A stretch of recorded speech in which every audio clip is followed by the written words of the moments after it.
Speaker.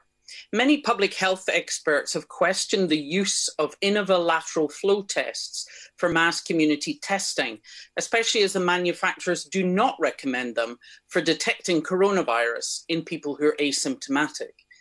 The Secretary of State must be aware of the paper from Liverpool University, based on his own department's quality assurance programme, which has raised serious concerns about their accuracy when used in the community testing project in Liverpool.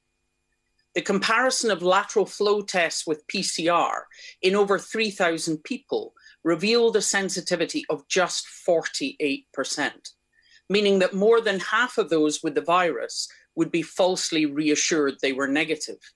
The test even missed 30% of those with a high viral load, those most likely to be infectious.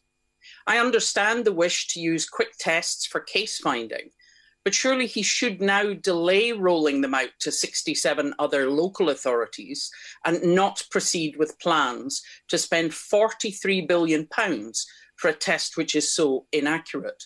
Would it not be better to focus funding on easier and quicker access to PCR tests? With more than half of all positive cases being missed, does he accept that despite the proposal by Baroness Harding, these tests cannot be used to release people who are contacts from isolating? And on the basis of this study, the Liverpool Health Protection Board have abandoned plans to use lateral flow tests to check visitors to care homes. So will he be recommending that local authorities and providers return to PCR testing for care home staff and family visitors to reduce the risk to the most vulnerable residents? Secretary of State. Mr. Speaker, I think that this argument against testing is wrong. I think that we should test, and that's what we're doing on this side and this government.